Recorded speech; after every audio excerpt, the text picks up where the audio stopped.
Muridzo, ndini Mazepe, ndiri pano.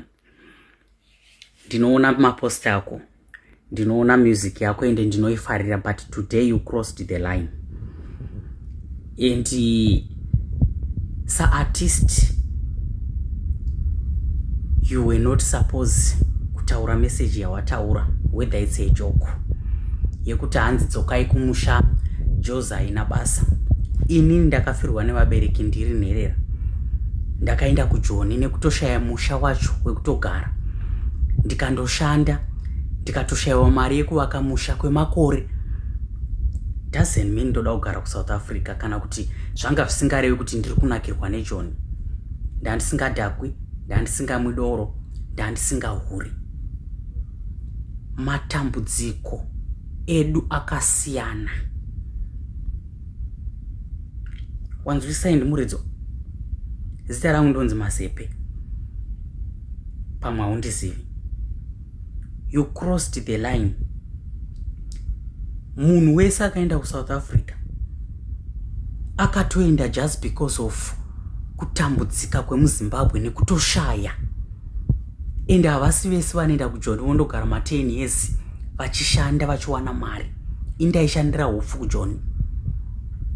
Wanzwisa? Ndaishandira hupfu nemapieces. Ndadaira video iri nekurwadziwa kuti uneka kuseka kauri kuita vanhu vari kuSouth Africa. How stupid you are. Kana pasina vanokuudza, inini saMazepe nematamburiro andakaita muJoni nemakore andakagara ndikashayiwa mari yekubuilda chero kuvaka musha chaiwo. I have to tell you, kurai mukoma. Whether maita ejoke or maita chii, kurai. Tinokudai saartist, hatina kana kumbonzwa like vanhu vakaita sana Japreza, vakaita ana Macheso vachitaura hunhu hwakadero uri saartist anodiwa nevanhu nemusic yake. It's like muri kuseka. You know, whether mune vanhu vamuri kubatsirawo kuti vauye kuZimbabwe kana kuti makamubatsira kuti vanhu vauye kuZimbabwe, you don't have kubuda namashoko akadaro. It's like muri kutoseka kuti vanhu vari kuJoni vakatadza kudzoka kumusha nokuti vaifarira kugara muJoni. Hataitoda kugara muJoni nevanhu vari kudzoswa nhasi kuSouth Africa havaitodawo kutogara ukoko, but zvinhu zvakaoma muZimbabwe. Mukoma, musadero. Kana pasina vanokuudza vachitya kuti pamwe vanogona kutaura nezvenyu, I am here, I can tell you. Tinoona zvedu mapost edu muchipiringisha vanhu muchitaura zvamunoda muchiita sei. Pane mazuva aperawo awakambotuka uchituka vanhu uchituka vanhu tikambonyarara tikati aiwa kuda muartist wedu, but not this time. And Muridzo, tine hama dzedu zitoriwo kuJoni dziri kukembi uko dzakamirira mabhasi. You need to stop addressing what you are addressing now. Tine vanhu vakawanda vakatoluza life, vakatofirwa nehama dzavo kuJoni nekutoshaya kuti vodii vodzokera kumba kupi, voenda kupi. Tine hama vatori izvezvi vari kudzoswa kuZimbabwe vasitorina misha nepekundopinda, but vakagara kuJoni vachishanda asine nhau yokushaya.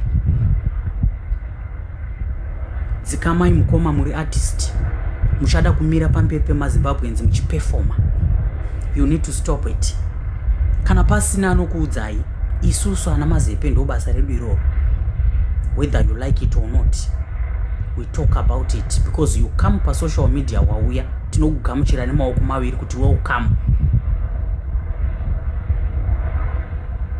Stop insulting people kana uri artist.